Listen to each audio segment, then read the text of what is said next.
So I've got a title here. They want and need Hive. The Web3 they want already exists.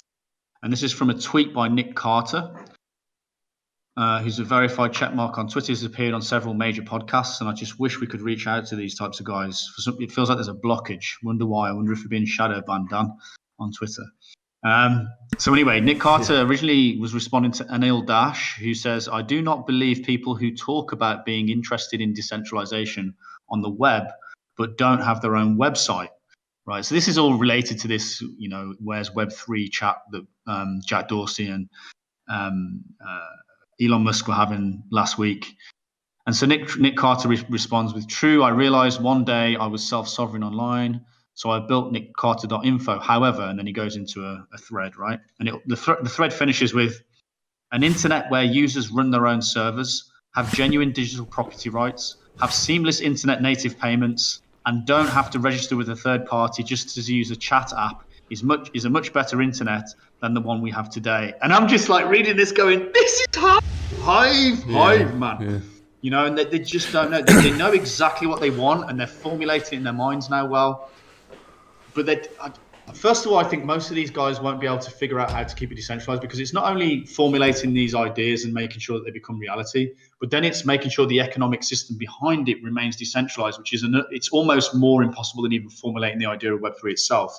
And Hive's done both of these things.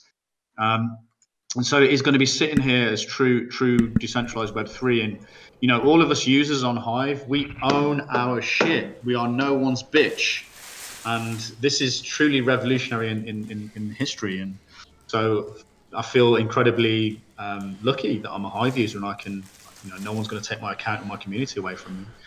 And that we can build these systems on here, The Bitcoiners are going to be the first. They're getting it. They can't get their heads over the fact that everyone's not going to drive a tank to McDonald's. No one's going to run their own Lightning Network node. No one's going to run their own web server. The funny part is, people who think they're running their own site, they're playing more into the hands of the elite. First of all, they're removing themselves from the buffet, so nobody's going to see you. Second of all, you're using what? HostGator, which is controlled by whom?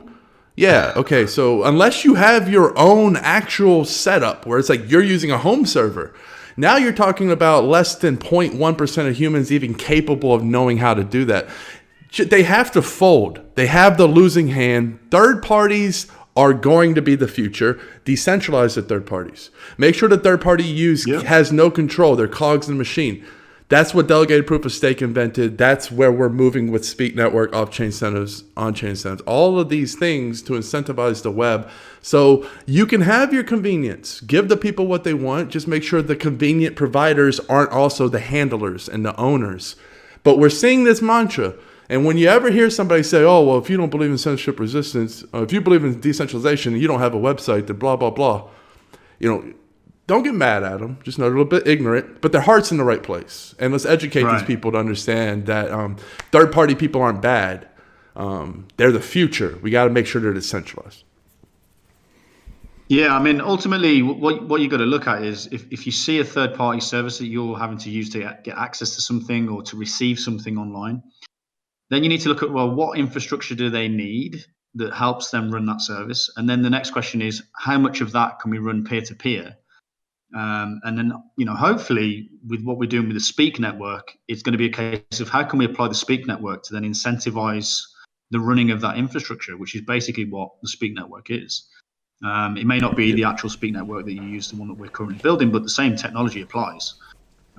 So it's just a case of building out a new node system for each type of third-party service provider that's not decentralized, basically. So at the moment with the Speak Network, we're going to have third-party service provider nodes running for content delivery, for encoding, and for storage, and then also for validation of the storage.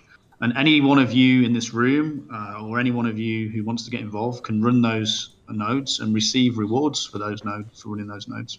The next question is, well, what else can we run in that way? What other systems can we run that decentralize the third parties and really give people effectively digital online rights that no one can take away?